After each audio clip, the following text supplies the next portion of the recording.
Good morning बच्चों, excited रहिए, उत्साहित रहिए, पढ़ाई करिए, सेफ योर होम। तो बच्चों, आज हम कक्षा 8वीं विषय विज्ञान अध्याय 3 में जो टॉपिक हमारा है 3.4 प्लास्टिक के बारे में समझेंगे। बच्चों, प्लास्टिक हमारे निश्चित रूप से हमारे आसपास बहुत सारी वस्तुएं प्लास्टिक की बनी होती है और आज हम कहते हैं तो बिना ऐसी कोई वस्तु नहीं जिसका उपयोग हम नहीं करते हैं जो प्लास्टिक की बनी नहीं है, राइट। 3.4 प्लास्टिक। आप घर पर प्रतिदिन काम में आने वाली बहुत सी प्लास्टिक की वस्तुओं से परिचित होंगे।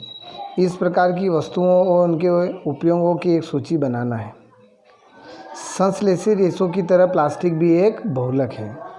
सभी प्लास्टिकों में इकाइयों की व्यवस्था एक ही प्रकार की नहीं होती।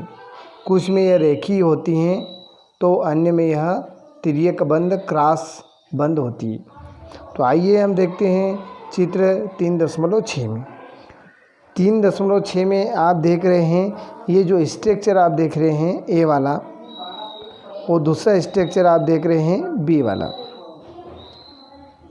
ये जो चित्र हमें दिखाई दे रहा है वो रेखीय है, मतलब सरल रेखा में यहाँ पर जो है एक बहुलक बना हुआ है।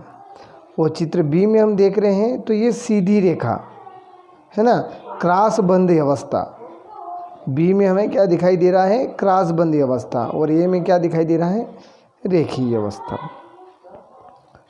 इस प्रकार प्लास्टिक की वस्तुएं सभी संभव आकारों और साइजों में उपलब्ध हैं, जैसा आप चित्र 3.7 में देख सकते हैं। तो चित्र 3.7 को देखिए, प्लास्टिक दिखाई दे रही है हमें और ये सभी वस्तु जो प्लास्टिक की बनी है और इसमें कुर्सी, बाल्टी, खिलौने, राइट।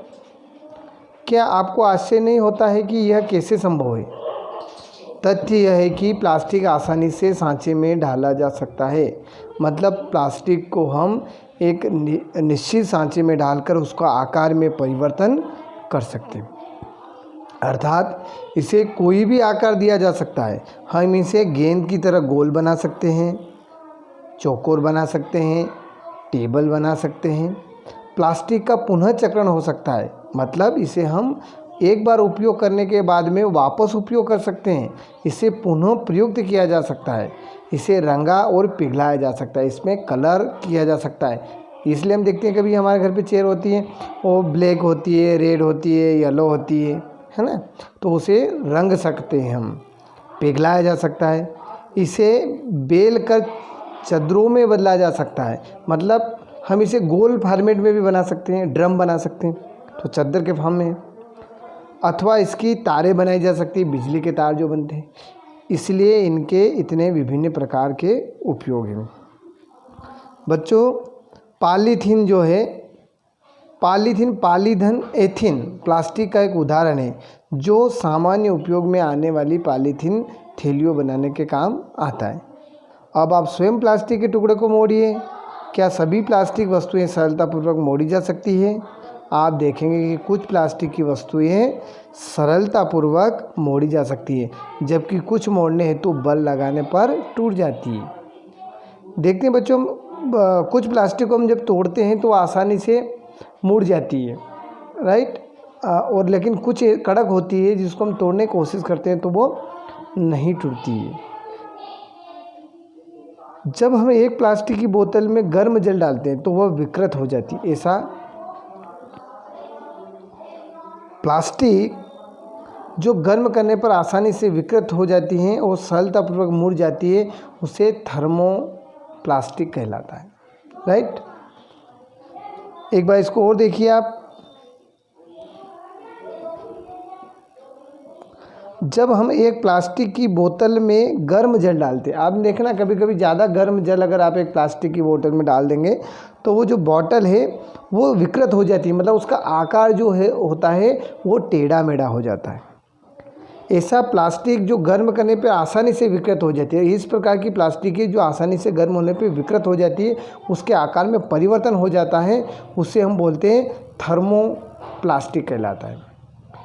पॉलीथीन और पीवीसी थर्मोप्लास्टिक के कुछ उदाहरण हैं। पॉलीथीन थैली जो देखिए आप, थैली आकार चेंज हो जाएगा। पीवीसी जो पाइप है, पाइप में भी उसके आकार में परिवर्तन हो जाता है, विकृति हो जाती है। तो इन्हें हम थर्मोप्लास्टिक के उदाहरण कहते हैं, और ये उदाहरण होते हैं। इनका उपयोग खिलौने, कंघियाँ और विभिन्न प्रकार के पात्रों के बड़े पैमाने पर निर्माण हेतु किया जाता है।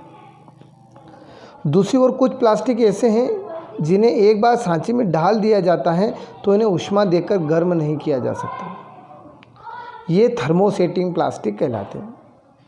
एक बार जिन्हें इन खांचे में फिक्स कर दिया जाता है तो उन्हें हम गर्म करने पर और उनको नर्म नहीं किया जा सकता, उनके आकृति में परिवर्तन नहीं होता है, ऐसे हम बोलते हैं थर्मोसेटिंग प्लास्टिक। इसके उदाहरण बेकेलाइट और मेलामाइन है। बेकेलाइट ऊष्मा और विद्युत का कुचालक है। यह बिजली के स्विच, विभिन्न बर्तनों के हत्थे आदि बनाने में काम आता है। मेलामाइन एक बहुउपयोगी पदार्थ है। यह आग का प्रतिरोधक है तथा अन्य प्लास्टिक की अपेक्षा ऊष्मा को सहने की अधिक क्षमता रखता है। यह फर्श की टाइलें, रसोई के बर्तन और कपड़े बनाने के उपयोग में लिया जाता है, जो आग का प्रतिरोध करती है। चित्र 3.8 में थर्मोप्लास्टिक और थर्मोसेटिंग प्लास्टिक के विभिन्न उपयोगों को प्रदर्शित किया है। देखिए आप चित्र में थर्मोसेटिंग प्लास्टिक से निर्मित वस्तु देखिए आप, स्विच, प्लेट, राइट। इसके अलावा थर्मोप्लास्टिक से निर्मित वस्तु देखिए आप, प्लास्टिक का डिब्बा है और यहाँ पर तार दिया गया है। तो ये जो उदाहरण हम देख रहे हैं ये थर्मोसेटिंग प्लास्टिक के उदाहरण हैं। अब हम 3.5 पर बात करते हैं विकल्प पदार्थ प्लास्टिक। आज यदि हम कोई खाद्य सामग्री, जल, दूध, अचार, सूखे मेवे आदि के संचयन करने की सोचे तो प्लास्टिक पात्र सबसे सुविधाजनक लगते हैं। देखो, जब भी हम बाज़ार में जाते हैं तो सबसे पहले हम यहाँ से कपड़े की थैली लेके नहीं जाते हैं, लेकिन हमें पर्यावरण को स्वच्छ रखने के लिए जाना चाहिए, ठीक है, क्योंकि प्लास्टिक जो होता है वो हमारे पर्यावरण को बहुत ही नुकसान पहुँचाती है और बैन हो चुकी है प्लास्टिक। तो हम जो हमारी सुविधा देखते हैं तो उस सुविधा को हमें नहीं देखना है और हमें घर से निकलते समय कपड़े की थैली ले जाना है। इसका कारण उनका हल्का भार, कम कीमत, अच्छा सामर्थ्य और उपयोग में आसानी। अब यदि आप बाजार जाते हो वहाँ से प्लास्टिक की जो थैली लाते हैं या सामान आता है, उसका क्या कारण है? क्योंकि उसमें वज़न कम होता है, कीमत भी उसकी कम होती है, अच्छा सामर्थ्य और उपयोग में उनकी आसानी होती है, राइट।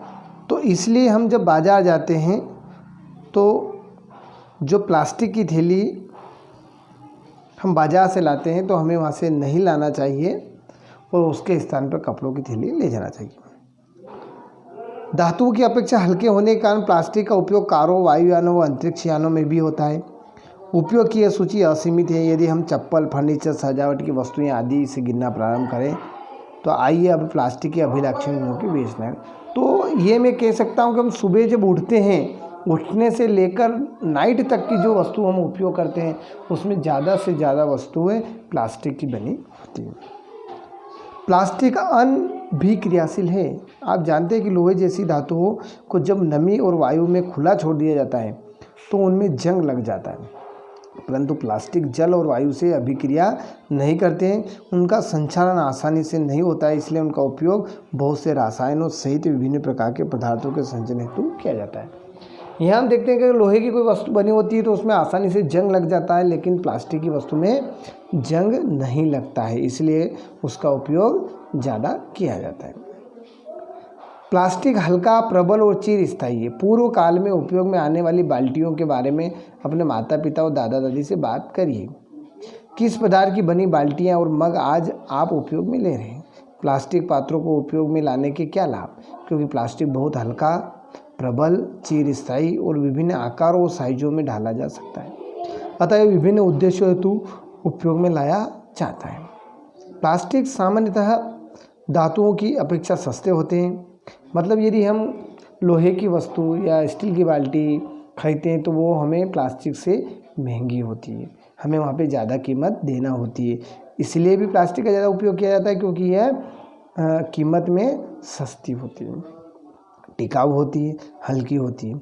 ये उद्योगों और घरेलू कार्यों में व्यापक रूप से उपयोग में लिए जाते हैं। विभिन्न प्रकार के प्लास्टिक पात्रों की सूची बनाइए जिन्हें आप दैनिक जीवन में उपयोग में लाते हैं। बच्चों, अब प्लास्टिक कुचालक है, राइट। कुचालक हम यहाँ समझेंगे। आपने ऊपर सीखा है कि प्लास्टिक ऊष्मा और विद्युत के कुचालक है, मतलब इसमें जब हम प्लास्टिक की वस्तु उसमें हमें करंट नहीं लगता, मतलब विद्युत प्रवाहित नहीं होती, इसीलिए बिजली के तार प्लास्टिक से ढके रहते हैं और खाना बनाने वाले पात्रों के हत्थे इसके बने होते हैं। क्या आप जानते हैं प्लास्टिक का स्वास्थ्य देखभाल उद्योग में व्यापक उपयोग होता है? इनके उपयोगों के कुछ उदाहरण, दवा की गोलियां जो होती है वो भी प्लास्टिक की जो पैकिंग होती है, टीकियों को पैक करने हेतु, घावों को सीने हेतु धागे टाँके लगाए जाते हैं सर्जरी में, तो भी प्लास्टिक के होते हैं। सिरिंज, जिससे आपको डॉक्टर इंजेक्शन लगाते हैं, वो सिरिंज होती है, वो प्लास्टिक होती है। चिकित्सकों के दस्ताने, मतलब हाथ के पहनने के जो मोजे होते हैं।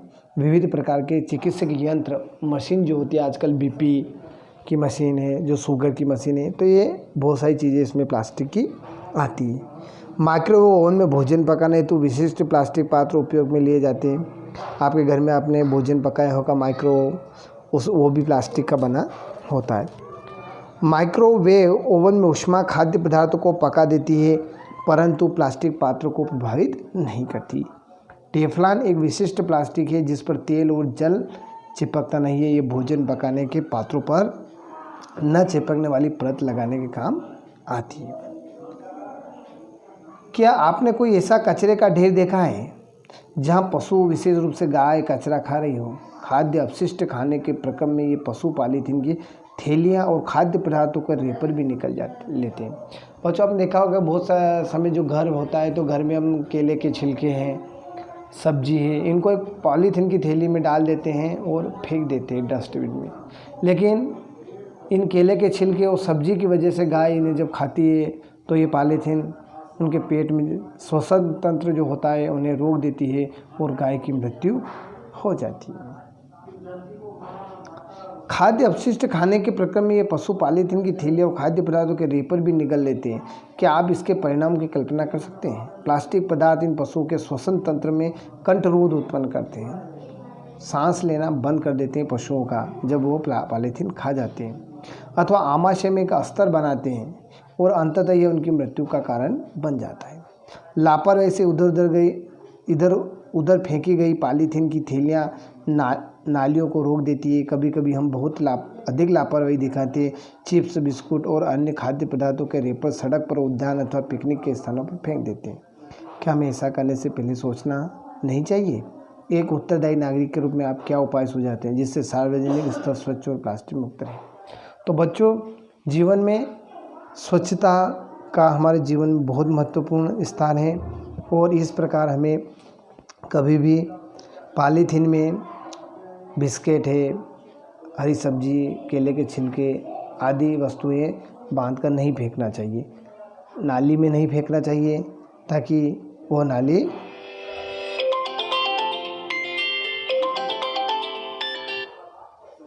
रुके नहीं।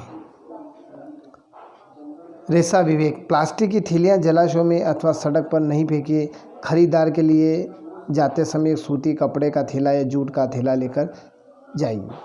प्लास्टिक पदार्थों का उपयोग कम से कम करिए। उदाहरण के लिए प्लास्टिक के स्थान पर स्टील से बने भोजन रखने के डिब्बों को प्रयोग में लाइए।